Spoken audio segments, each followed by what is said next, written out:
Welcome to Baker Makes It. My name is Zach Baker, and in this video, we are going to continue the inside build out in this 1971 Holiday Rambler travel trailer.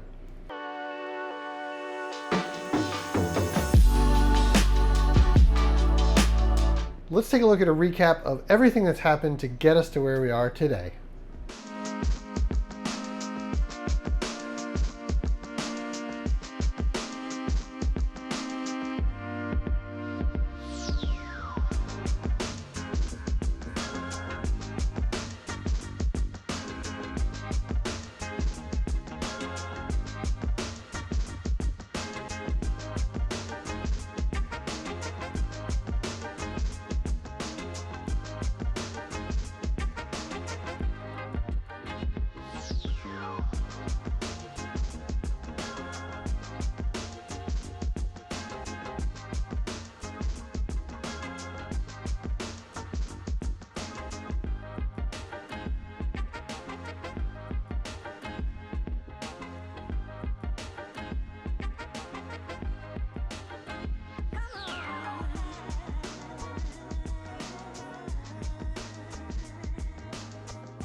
Now, there's a couple preliminary things we need to do before we can go too crazy with this.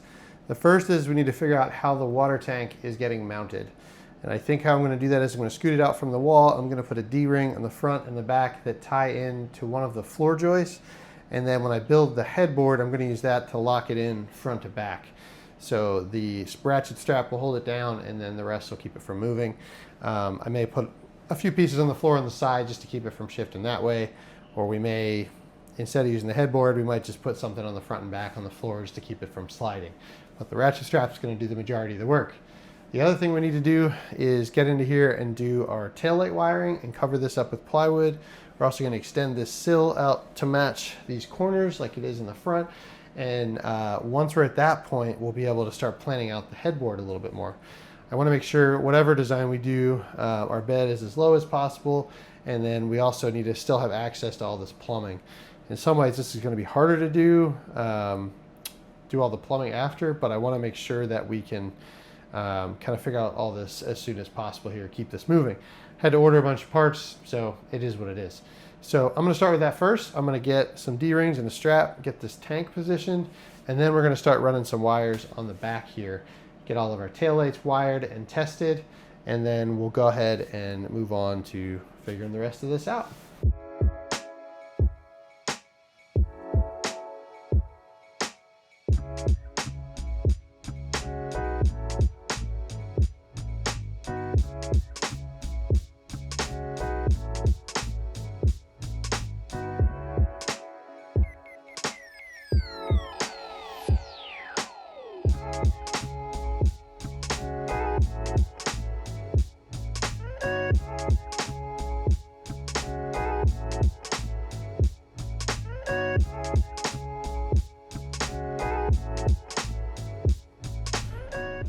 All right, we've got it wired up, everything tested good first try. So we're gonna put this insulation back in, get a piece of plywood cut and cover this up. Well, I forgot to fire the camera up when I put the plywood in, but the plywood is in. We've got our wires coming through for our taillights and for our shore power. We added a little ledge here to bring that out. We've got the tank strapped down. And finally, we added the vent hose, which is looped, so as water sloshes, it doesn't go out of there if the tank's full. And then we also attached our fill hose here. So the next step is going to be to start laying out the headboard and figuring out the height of the bed. So I'm going to do some measuring, figure out how deep this headboard needs to be, and then I'm going to start cutting some pieces to figure out kind of what the height and how all these parts are going to come together. It's going to be a little bit of figuring out here. But once we figure out the size and the height of everything, we can get that together and then we can start building out the bed frame. All right, I made a little mistake there. I just noticed as I was starting to plan the height of the bed that the wire was so high that it was either gonna have to be right next to the mattress and pinched, or the bed was gonna have to be so high that it was like up at the bottom of the window, neither of which I wanted. So I opened this up, I cleared some room in the insulation, and I ran that wire about 5 inches lower than what it was. back to the originally scheduled idea here of getting this bed figured out.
Here's where we're at right now. We've got our plumbing tank strapped down.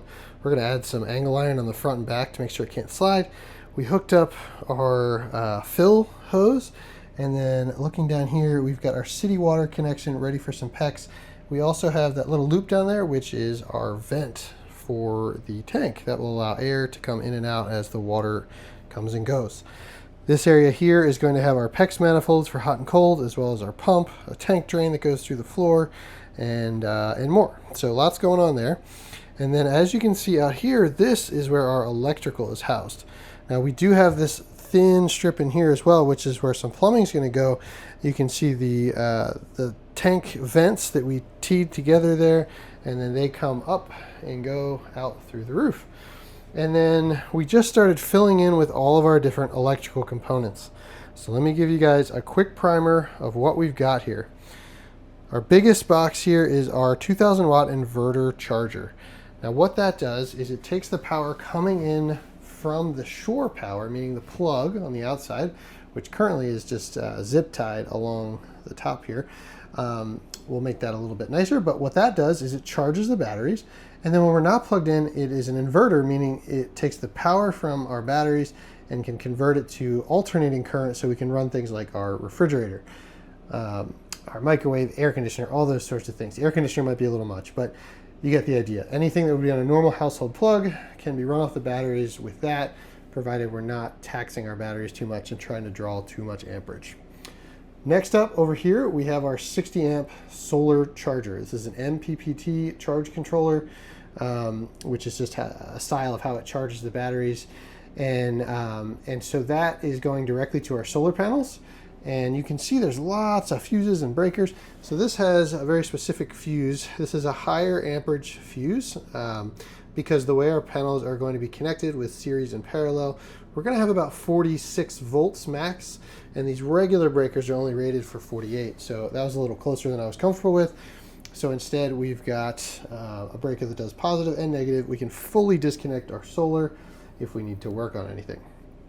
And then coming from our charge controller here through this breaker, it goes back to our batteries. Finally, on the back there, that small controller is a DC to DC charger, which is going to take the power from the truck, and it's going to also charge the batteries. That's only a 20 amp charger. To go direct from the batteries to the truck doesn't work super well with these lithiums, so we've got that DC to DC controller. All of these things have breakers that are appropriately rated in amps, and all of the wire sizes are sized based on manufacturer's recommendations. So you can see that 20 amp one has some much smaller 10 gauge cables versus this 2000 watt inverter has this absolutely ridiculous 2-aught cable. This is the biggest wire I've ever worked with.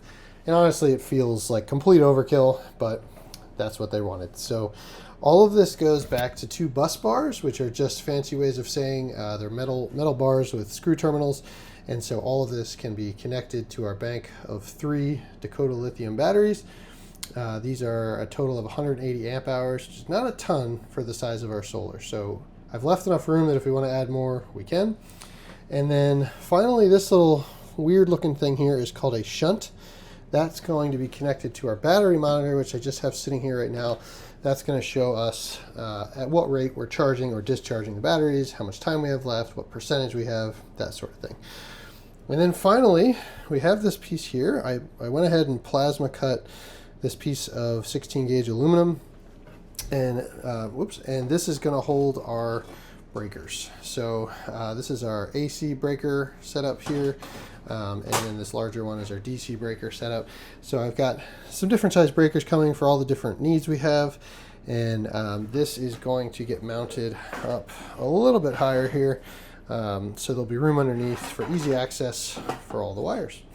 So all that being said, we're not connected to the truck yet. We've got to run a wire out and down with some of the other wires, and there are a few other connections to make. I have the batteries disconnected right now, and the solar panels are not hooked up on the roof, but that is coming. So waiting on a couple parts, and I'm hoping we can plug all this in. In the meantime, we need to finish this bed frame. We're going to make a piece that goes across the back here that's similar style with these cutouts, just to give us some strength on that side. We're going to put a strip of wood along the bottom of this headboard. This headboard is mostly just screwed to the wall back in there, as well as held up by this side and a full length piece over there. And then finally we're going to add some little strips kind of going in between that are sort of this shape, but just the top part to reinforce all this. And then this bed is going to be done. So while we're waiting on these parts, let's fire up the wood shop in the garage and get some pieces cut to finish up this bed area.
Okay, we've got the rest of this frame put in, just a bunch of extra cross pieces going here, here, here.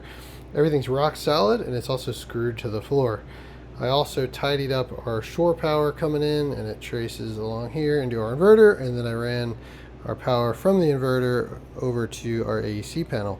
I just have our AC and DC panels just sitting here right now. But what I've started to do is this one is connected to at least the incoming line, just in case somehow that inverter were to get energized. And then I've got 2 big fat cables sitting down there ready for the DC panel, but we're going to wire that another time. Next step, I'm going to hop up on the roof, hook up the solar panels, and we're going to energize them and see if this charger kicks on. All right, we're up on the roof. If I do this right, this should be the last time we're up here.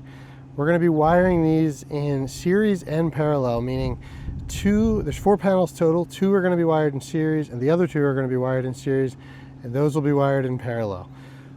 It isn't a big deal to understand exactly why that is, but it just kind of, for what we're doing here, that's what worked as far as voltages and amperages. So we're going to be connecting the panels in pairs, running them up to the spot where the wires come through the roof. We'll be putting fuses on them, and we'll be putting connectors to send them all downstairs. Now, right now, our breaker's off downstairs, so we'll get all this hooked up, we'll go downstairs, we'll flip our breaker, and hopefully our charge controller will turn on. Fingers crossed.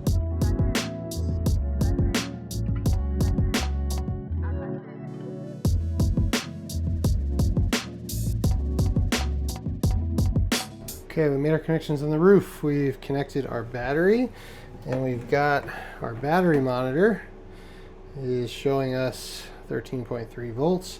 Now keep in mind this 0%, that's not calibrated at all, so that's not accurate. We'll get that. But it's time to flip our breaker for the solar. Let's see what happens. All right. Look at that, we've got activity here. So this is showing us at 42 volts. And it doesn't look like it's, not sure if it's charging or not, but we have power, and we're not seeing anything on here yet. So let me look at the instructions on our charge controller and see if we need to set this up to actually get it charging. I'm an idiot, I forgot to turn on the breaker. So our breaker is on, and now it is charging. We're up to 114 watts right now. We've got an 800 watt solar array, and the sun's low in the sky right now, so that's about what I would expect. Let's see what our battery monitor is saying here. Yeah, so that's saying plus 8 amps or 109 watts, 110 watts. So that's confirming the same thing here. So we're gonna double check our settings on our charge controller, make sure it's set up for lithium ion. But our solar is up and running. Well, I think we're gonna call it a video there. We made some great progress here, and I couldn't be more excited that the solar is up and running and we've got some cabinetry started. That is just really exciting. For as long as I've been working on this, you know, I've been thinking about this, but I haven't been able to do it. So I'm really pumped that we can start putting this thing together. In the next video, we're going to continue with that trend. We're going to keep doing cabinetry. We're going to move now to the front, and we're going to work on the dinette. We've got like a J-shaped bench to build up there. It's probably the hardest cabinet on this entire project. There's a lot of angles, and it's going to be a storage bench. It has to have our heater and our diesel tank all inside of it. So there's a lot going on there. I'm excited to get that going though, because once that is in, we can do the kitchen cabinets, the bench, and then we can start running all of our electrical and plumbing. Right now I just have temporary lighting in here, the transformer, and there's just wires everywhere. And I can't really use the solar setup that we just put in until I can actually run wires to everything.